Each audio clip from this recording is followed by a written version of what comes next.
Dios les bendiga, Dios les bendiga.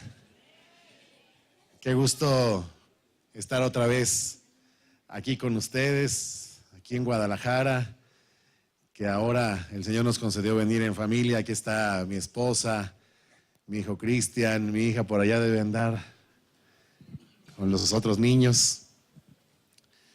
Y es un gozo siempre estar acá otra vez. Ahorita, para saludar a todos los que me faltan, pues de aquí a mañana en la noche seguramente tendré oportunidad de verlos a todos. Me da mucho gusto estar aquí. Gracias. Gracias, queridos hermanos pastores, predicadores de la palabra. Muchas gracias por la invitación. Gracias, Ricardo y Tere, por su generosidad, por el amor que nos muestran. Y gracias a Dios por la lluvia. Gracias a Dios.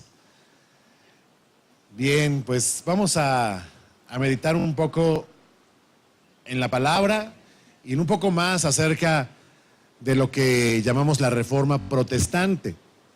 Hace un momento el hermano pastor Serafín les preguntaba a ustedes cuántos son reformados, pero ahora yo les quiero preguntar, a ver, ¿cuántos de ustedes son protestantes? Levanten su mano, por favor. ¿Cuántos de ustedes son protestantes?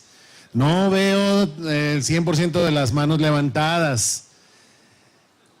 Pero, ¿qué significa ser protestante?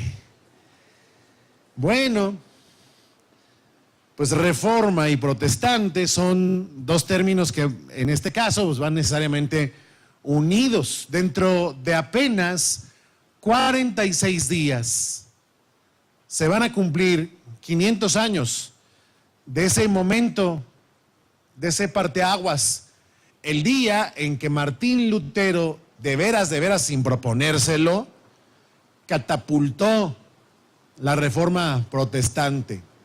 Aquel monje agustino estaba decidido a manifestarse, a hablar, a no quedarse callado ante la avaricia y el abusivo paganismo de la Iglesia romana. Y en concreto, él quiso referirse al siempre vergonzoso tráfico de influencias, la venta del favor de Dios y específicamente del perdón de los pecados. No fue la primera vez que Lutero habló contra esta práctica. Sobre el tema, ya él venía hablando abiertamente en los pueblos, a la gente, en sus sermones, acerca de este terrible fraude de vender el favor de Dios. Cuando llega y clava aquellas 95 tesis en la puerta de aquella catedral del Palacio de Wittenberg, lo que quería era sencillamente abrir el debate y que se meditara en este tema. Él finalmente fue llevado a comparecer ante el tribunal de Worms bajo la presión de que debía él retractarse de sus cuestionamientos.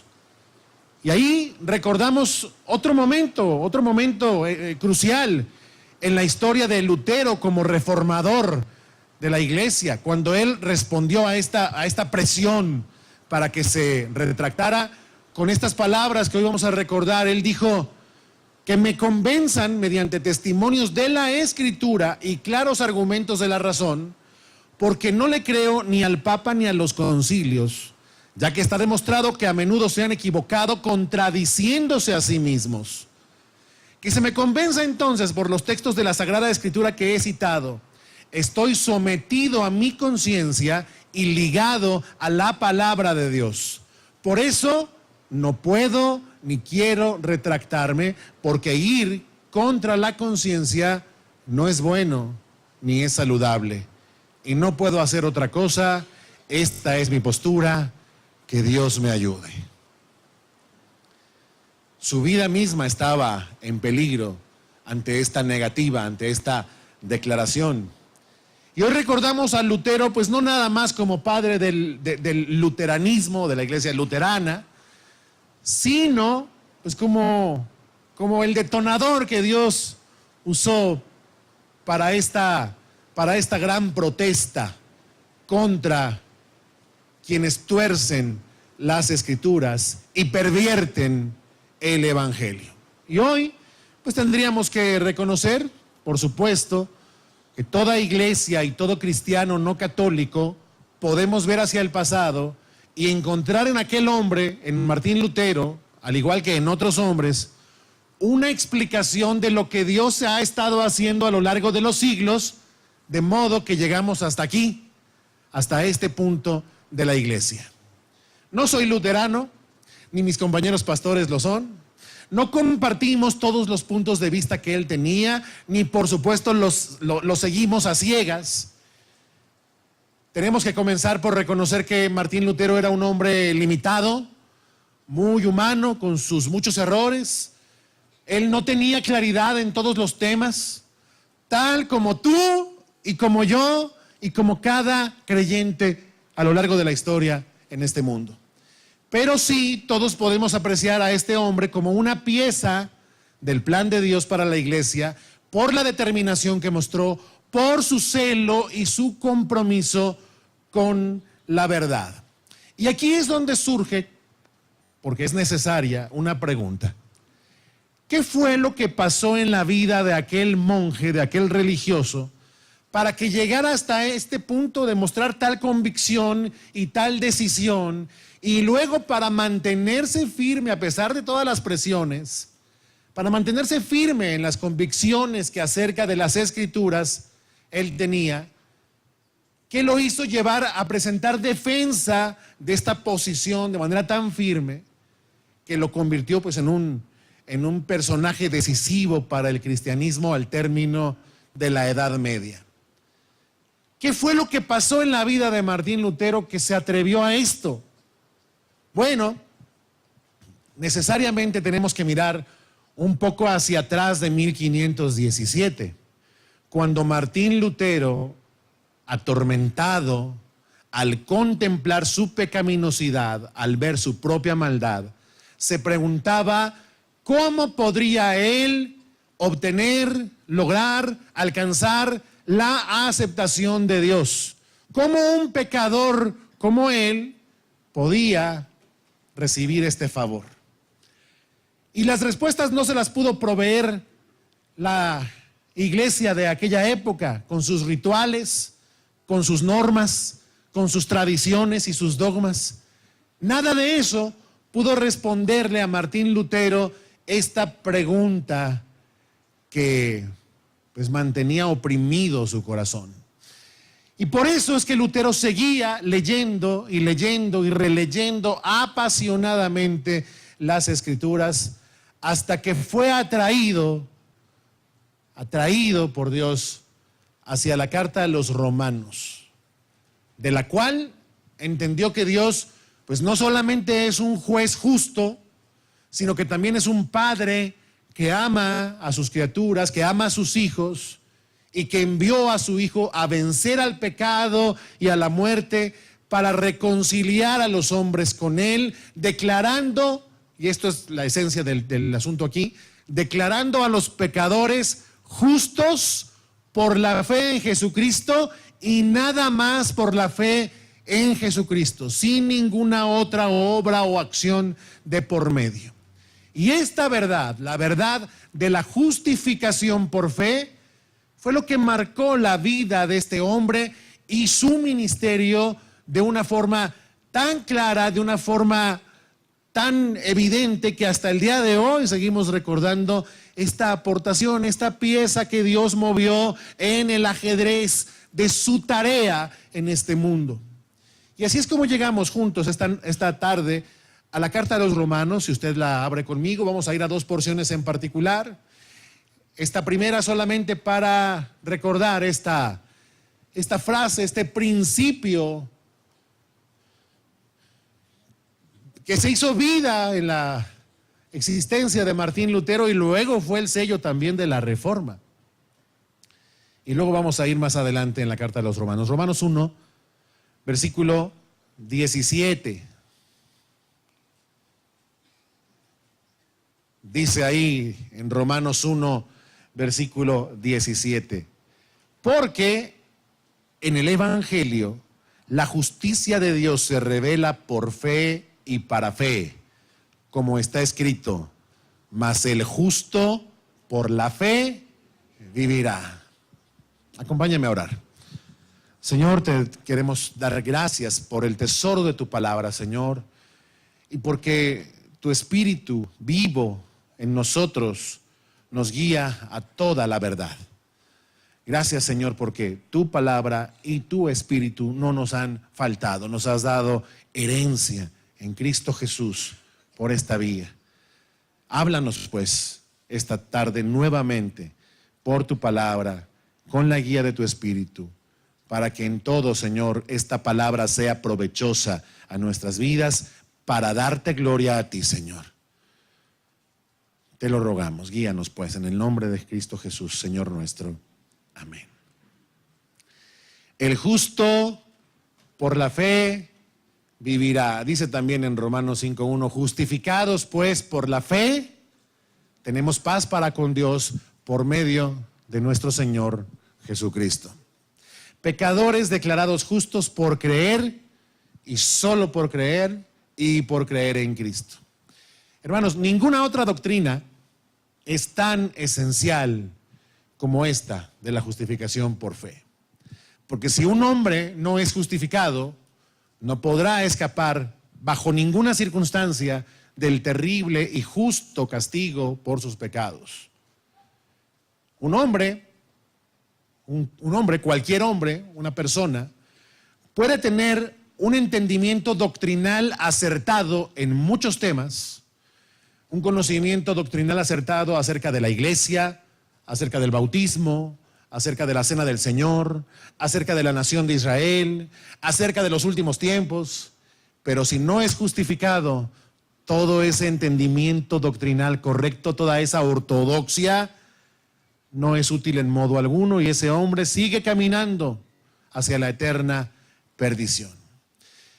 Pero, por el contrario, cuando un hombre como Lutero está equivocado en doctrinas como estas, la iglesia, el bautismo, la cena del Señor, Israel, pero ha sido salvo por medio de esta justificación, salvo por la fe, bueno, pues este es un hombre que puede tener su salvación por gozo seguro en su alma. Es por esto que, por ejemplo, Charles Spurgeon, predicador de hace un par de siglos, llamaba a la justificación por la fe la piedra preciosa, la gran gema de la Reforma. Ese fue siempre el punto central de las creencias y de las enseñanzas de Lutero, que se encontró así con esta verdad. Y esa es también, hasta el día de hoy, la convicción de la Iglesia de Jesucristo en el mundo, que el justo por la fe vivirá. Lutero, en su necesidad de hallar paz acerca de este dilema, si sería él aceptado por Dios en algún modo, llegó hasta este texto, lo abrazó y nunca más lo soltó. Hasta entonces, este hombre llevaba sobre sí todo tipo de penitencias, mortificaba su cuerpo, hacía ayunos, desfallecía de terror. Su alma desmayaba y no encontraba descanso.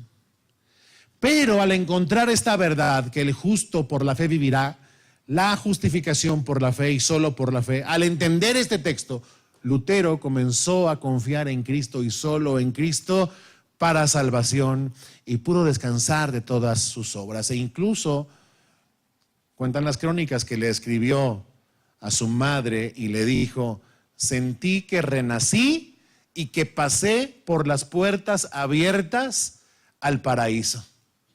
Una vez que él comprendió esta verdad en la carta de los Romanos. Bien decía también Calvino, otro reformador, que la justificación por fe es la bisagra sobre la cual gira toda nuestra fe, todo nuestro entendimiento de la persona y de la obra de Dios con nosotros, por medio de la justificación por la fe.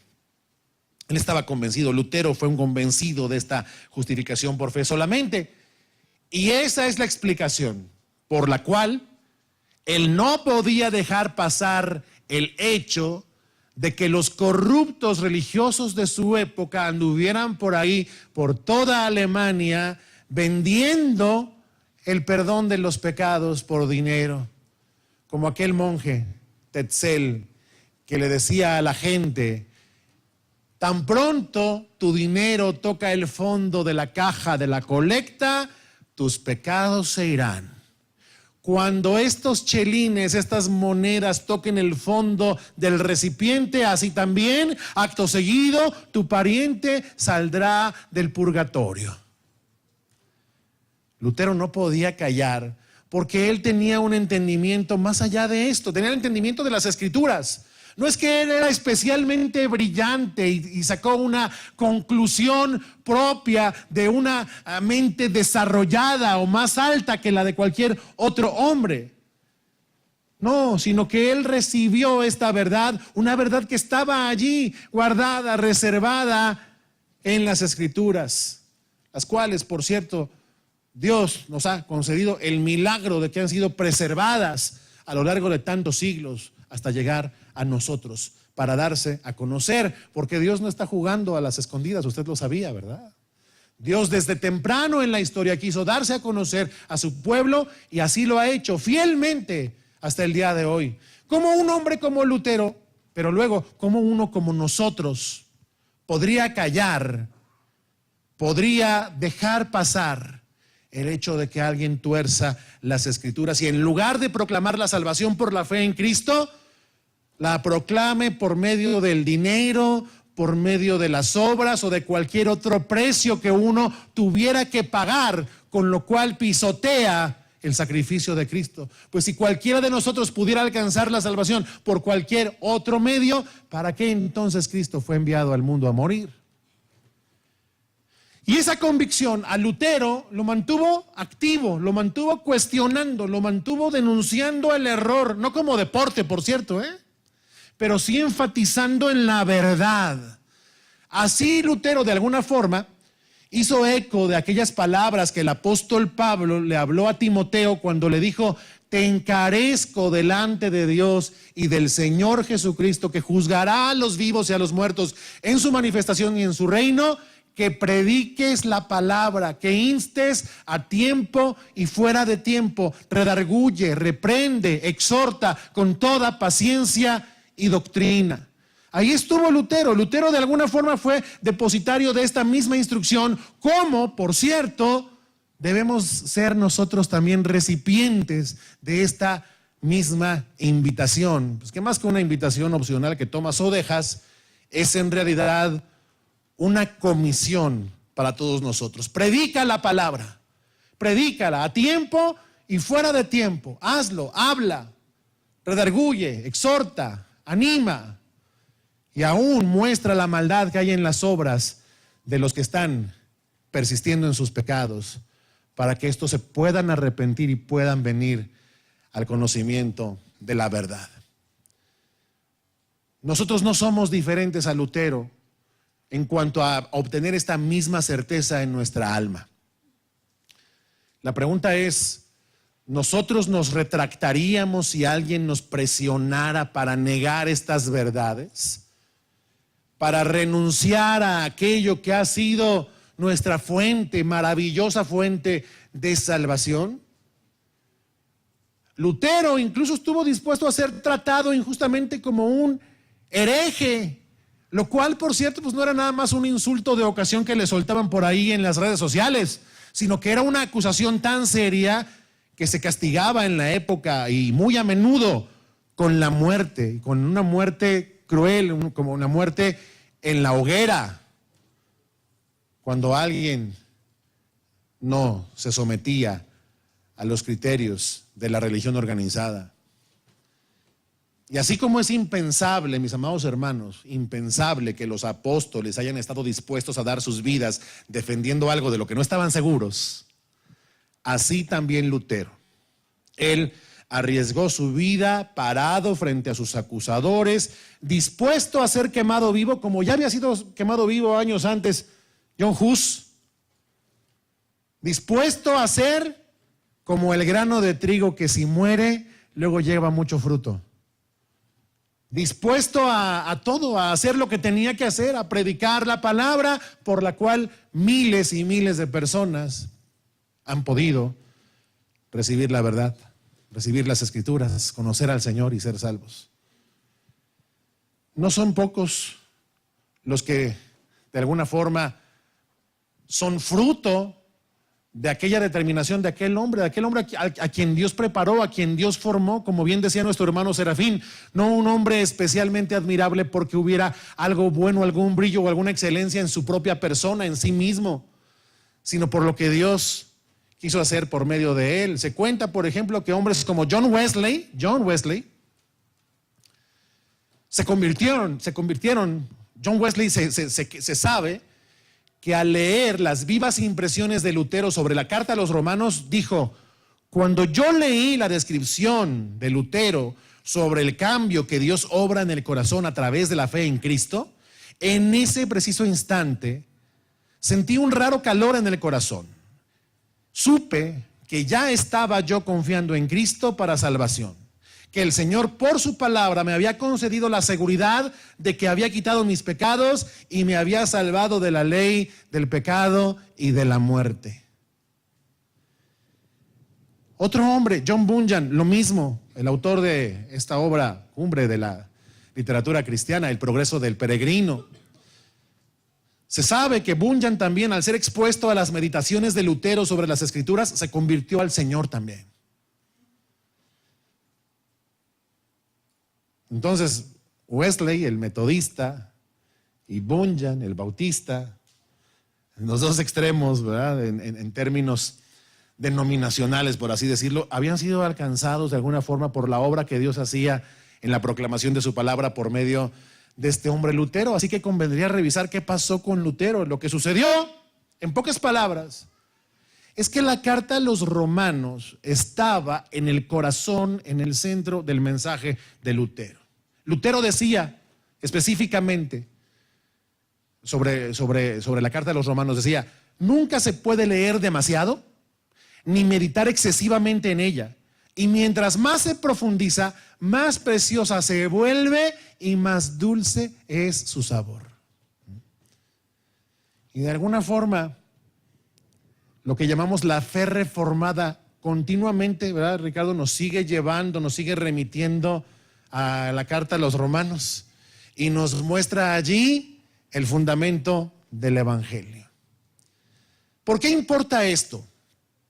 ¿Por qué importa volver allá, volver a la raíz, volver a ser formados? La reforma es eso, volver a ser formados a la imagen de Cristo y que la doctrina, la enseñanza de la persona y de la obra de Dios vuelva a cobrar la forma original, la forma que Dios se propuso plantear y darnos a conocer por medio de los santos hombres de Dios que inspirados por Él recibieron estas palabras. ¿Por qué importa? Bueno, en los días de Lutero, este entendimiento importaba porque la corrupción de la iglesia había llegado a tal grado que se pisoteaba el nombre del Señor, como decíamos, ofreciendo el perdón de los pecados por dinero.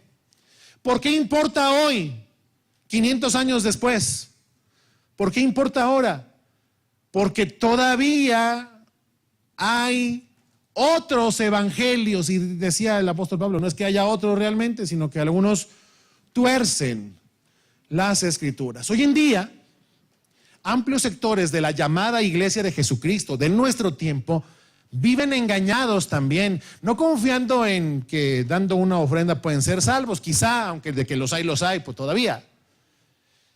Pero sí confiando en otras cosas, y no solamente en la fe en Jesucristo, confiando, por ejemplo, en su propia capacidad de elegir a Dios por su cuenta, o confiando en el poder y la sinceridad de su decisión personal por Cristo, el poder de mi decisión para ser salvo. Entonces, importa volver a Romanos, a entender que la justificación, que somos justificados por fe, importa regresar allí, porque se cuentan por miles los que confían en sus buenas obras y colocan sus obras en el renglón de los prerequisitos para la salvación, y no, como se debe, en el renglón de los resultados que produce la salvación de un hombre. O sea, las buenas obras no son el prerequisito para llegar a la salvación, pero son el resultado de la justificación por medio de la fe. Tristemente, muchas voces que se oyen entre los creyentes hoy en día, a veces con severa disciplina, a veces con insistentes exhortaciones, pues terminan sofocando el evangelio de la gracia y mantienen a las ovejas del Señor enfocadas en sus obras, en sus propios avances, en lugar de enfocarse en lo que Cristo hizo por nosotros. De alguna forma, este tipo de voces que de repente se escuchan por ahí en la cristiandad actual rescatan aquello que debía entenderse mejor, de haz esto y vivirás. Haz esto y vivirás. Sí. Y a veces la doctrina de la justificación por fe no es rechazada abiertamente, pero es ignorada y casi es lo mismo. Incluso se procura que las personas puedan producir santidad como si la santidad no viniera precisamente de la certeza de estar en Cristo. Como si alguno pudiera llegar a ser santo o más santo sin haber sido justificado, lo cual es primero. Por lo cual, cuando hablamos de la reforma y hablamos de la herencia de Lutero, podemos afirmar que hasta el día de hoy la reforma y Lutero de alguna forma están allí para decirnos otra vez: miren Romanos, lean Romanos, consideren Romanos, no se olviden de esto. Allí brilla esplendorosa la luz del evangelio que penetra la oscuridad. Como está escrito, el justo por la fe vivirá. Vamos a esta otra porción de Romanos 3. Abra su Biblia ahí conmigo. Romanos 3, versículo 20.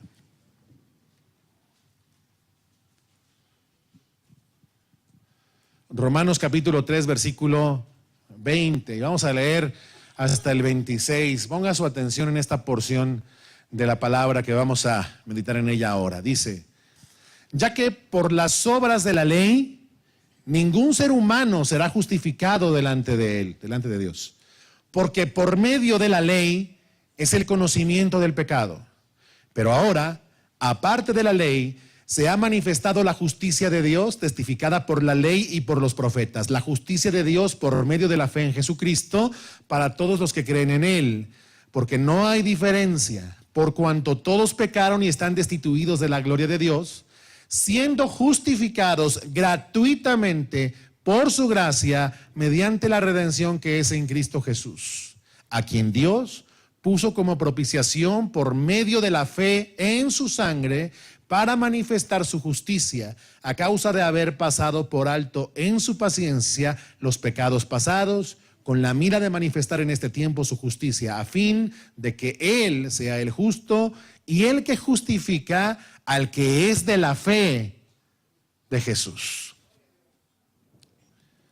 Lutero se encontró con esta verdad, y se encontró con esta verdad mientras desfallecía de cansancio.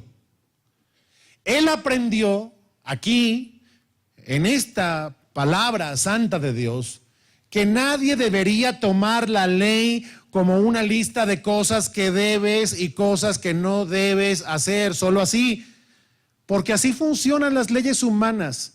Las leyes humanas, véanlo, la gente cuando las cumple, pues las cumple porque las tiene que cumplir, aunque su corazón no esté de acuerdo con ellas.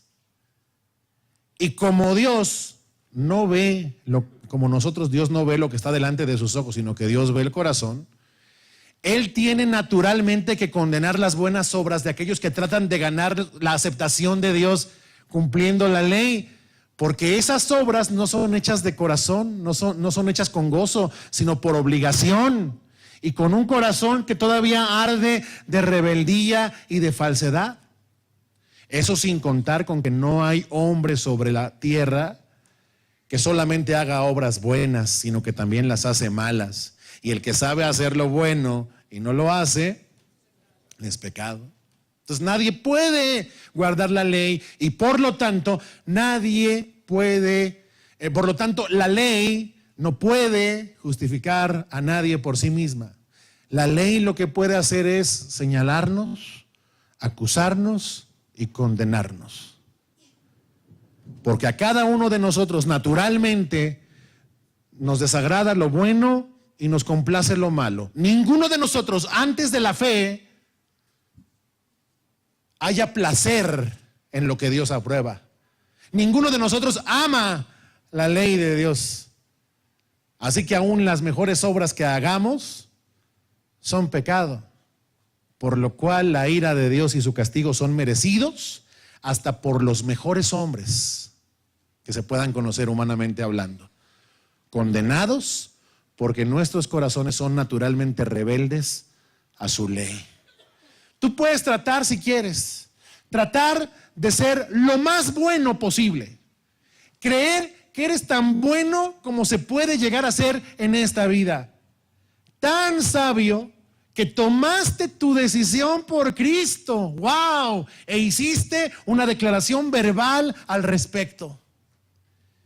Pero mientras más intentes cumplir la ley para ser salvo, más te enredarás e irás de mal en peor. Alguien dijo, enfócate en lo que Cristo hizo. Enfocarte en cómo lo estás haciendo, más que en lo que Cristo ha hecho, es narcisismo cristiano, dijo un famoso pastor. Cuando te enfocas más en cómo vas, en qué tanto has logrado para obtener el favor de Dios, que en lo que Cristo hizo para traerte ese favor, eres un narcisista cristiano, si es que esa cosa existe. Lutero estaba en esa posición. Lutero estaba tratando desesperada y fervorosamente de ser justificado por ser bueno. Pero como el Señor escudriña el corazón, es imposible ocultarle a Él que no somos buenos. La esencia de la salvación, entonces, por tanto, no consiste en creer que somos suficientemente buenos, sino que consiste en creer que Cristo es suficientemente bueno y que estamos en Él. Que Él vivió la clase de vida que debíamos vivir y murió la clase de muerte que debíamos sufrir. El justo por los injustos para llevarnos a Dios. Nadie puede justificarse a sí mismo, queda claro. Nadie puede justificarse diciendo, no hago mal a nadie, hice mi decisión por Cristo, soy miembro de una iglesia, en su nombre echo fuera demonios, soy una persona religiosa. Nadie puede justificarse a sí mismo. Cada uno debe aceptar, por tanto, que es pecador y culpable ante Dios. Solo así, nada más así, es que se puede recibir el incomparable, el maravilloso regalo de la salvación. El Señor nos dio la salida. Si por medio de la ley es el conocimiento del pecado, debe haber algo aparte de la ley, por encima de esta. Porque tratando de no pecar, nos hacemos peores pecadores. Y tratando de establecer nuestra propia bondad y nuestra sabiduría, decimos, es que yo pasé al frente. Es que cuando dijeron vengan al altar, yo fui al altar. Es que cuando me dijeron repeat after me, repite conmigo la oración del pecador, yo la repetí. Y además me dijeron que me aprendiera de memoria esto y me lo aprendí.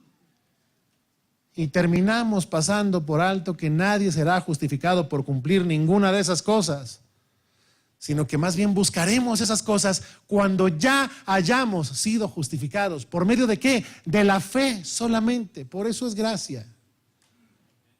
Siendo justificados, leíamos, siendo justificados gratuitamente por su gracia, mediante la redención que es en Cristo Jesús, a quien Dios puso como propiciación, o sea, para satisfacer la ira de Dios, por medio de la fe en su sangre. Lo que la ley no puede hacer por nosotros con sus exigencias, la gracia de Dios mediante la fe en la sangre de Jesús puede hacerlo.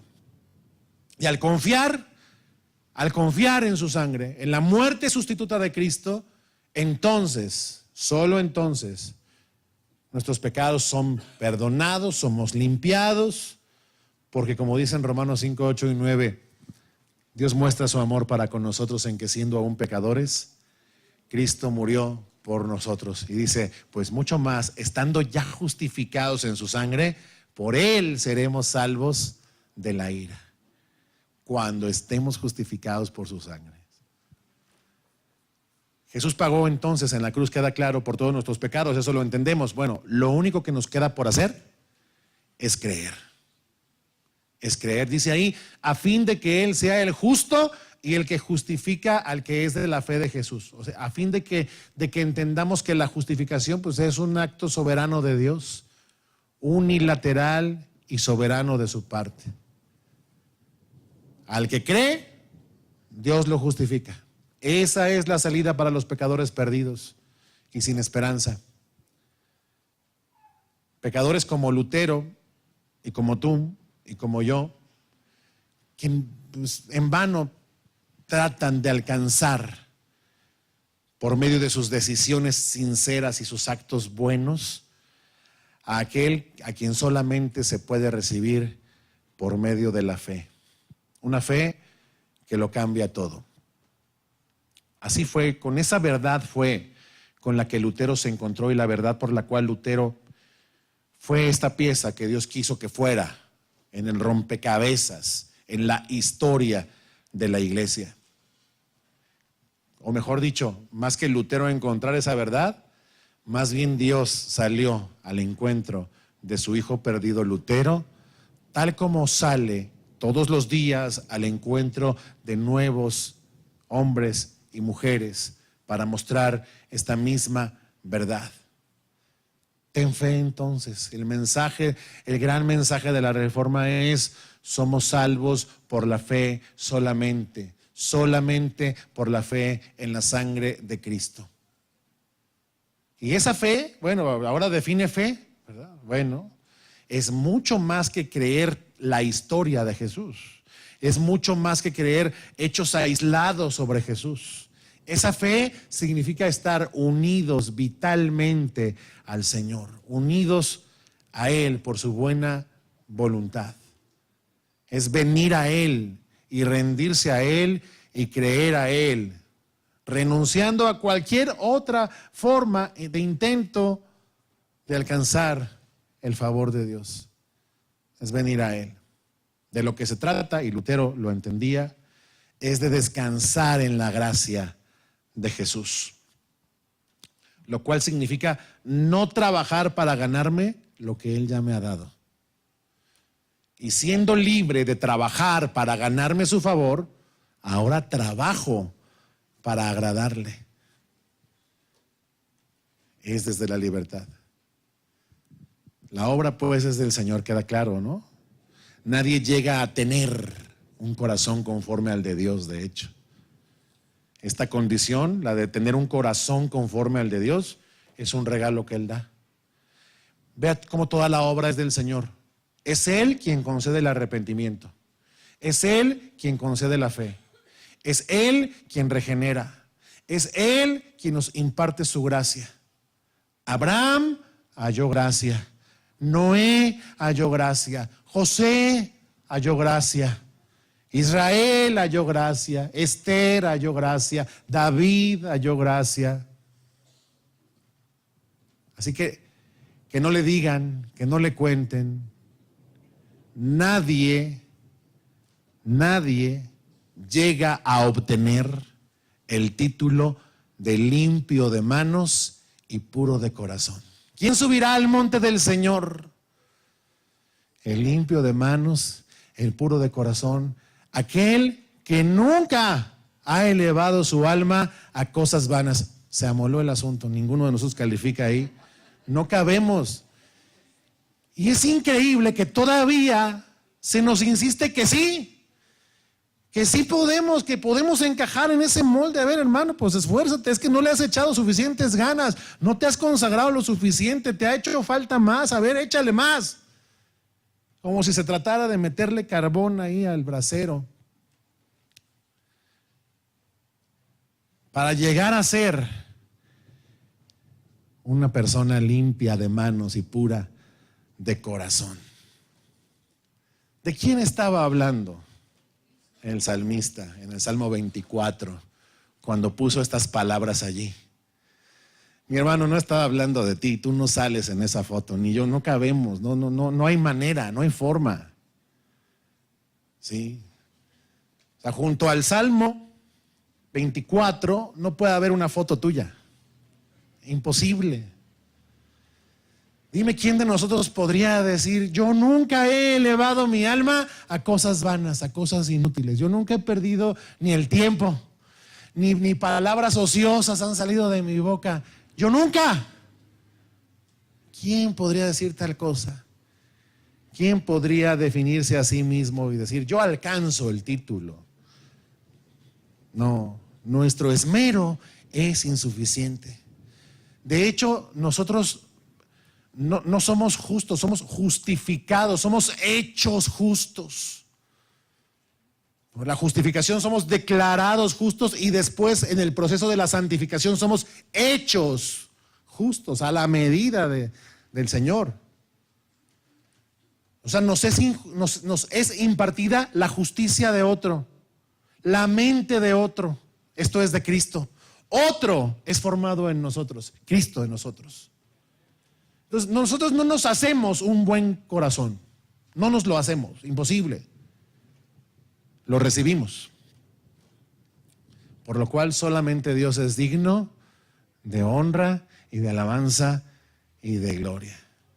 Hermanos, que nos quede claro, nosotros no somos justificados porque nuestras vidas hayan cambiado, sino que nuestras vidas cambian porque hemos sido justificados.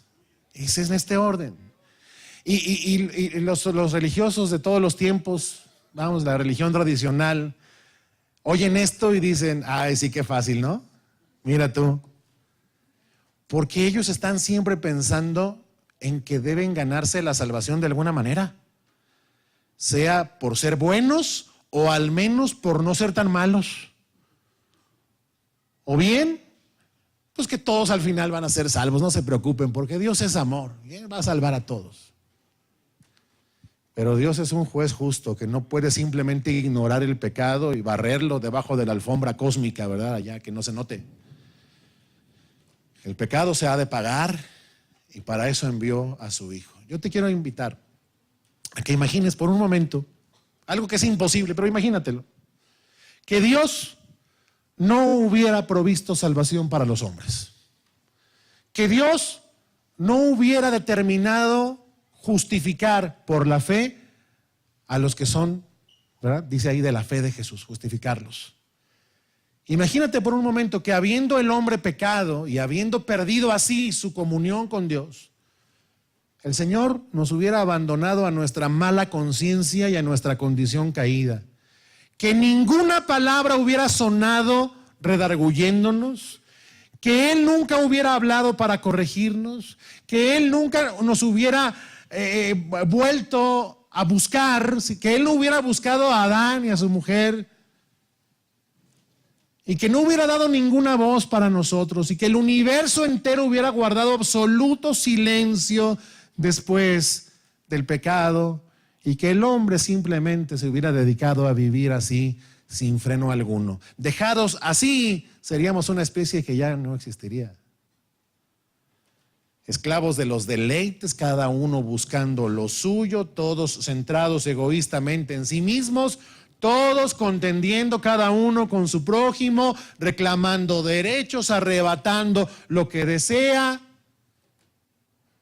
O peor aún, peor todavía, imagínate, si eso fuera posible, no lo es, pero imagínate, que pudiera brotar en nosotros naturalmente alguna bondad verdadera, algún deseo de hacer lo bueno, y que deseando nosotros a Dios y deseando salvación, el Señor cruelmente nos la negara a todos, no la hubiera provisto para nadie y la hubiera retenido en sus manos como una gran pieza de pan delante de los ojos de un hombre hambriento.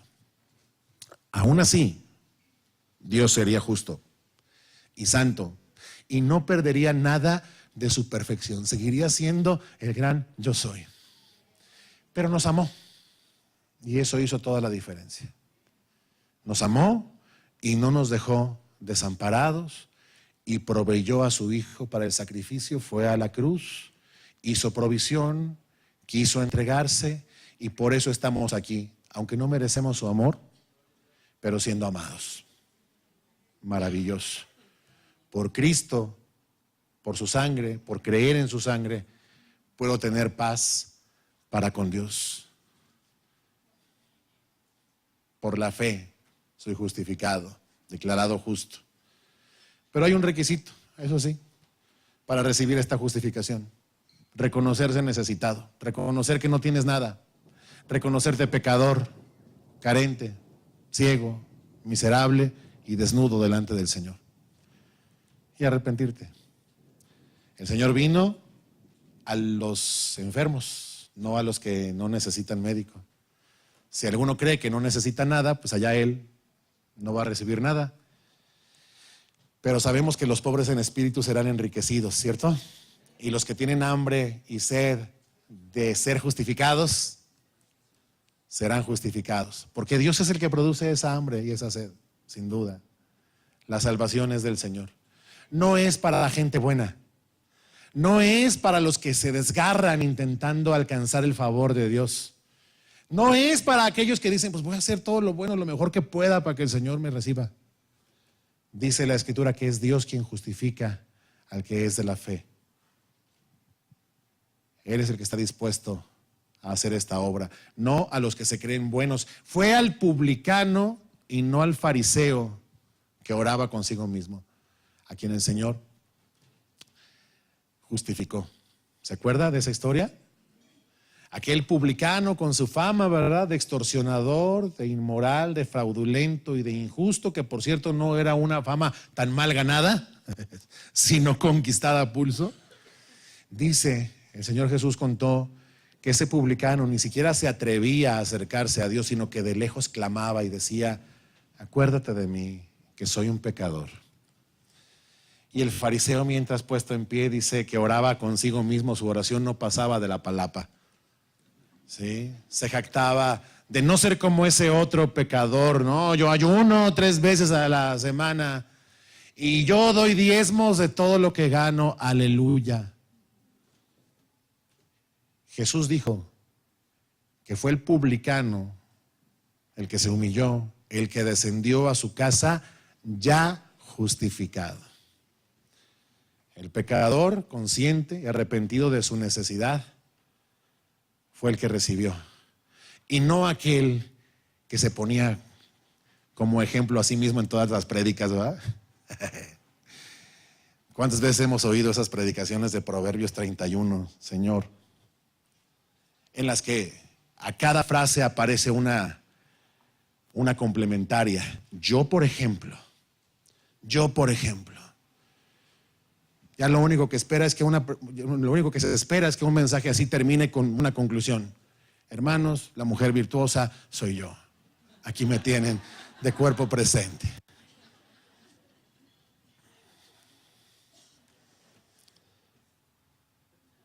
No se puede justificar al que no siente que debe ser justificado. No hay gracia para aquel que cree tener derechos o méritos. Lutero tenía claro que no tenía ningún mérito por el cual pudiera ser recibido. Pero el pecador que entiende que no es apto para estar en la presencia de Dios y se para, aunque sea de lejos, y como aquel publicano inclina su cabeza avergonzado y clama por misericordia, ese es justificado. Reconocer nuestra condición y venir a Él. Se dice fácil, pero ¿sabes qué, hermano? Es un milagro. Es gracia sobre gracia. Ser reconciliados con Dios por la muerte de su Hijo. Dios es así, el que puede hacer lo que es imposible para el hombre. Lo que es imposible para el hombre es posible para Dios. Si Dios ha hecho esta salvación posible en ti y hoy lo entiendes, ponte de pie, por favor, y vamos a dar gracias.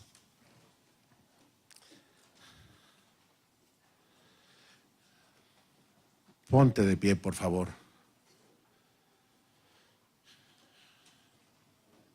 Y demos gracias por habernos encontrado con esta verdad, o mejor dicho, porque Dios nos salió al encuentro con esta verdad.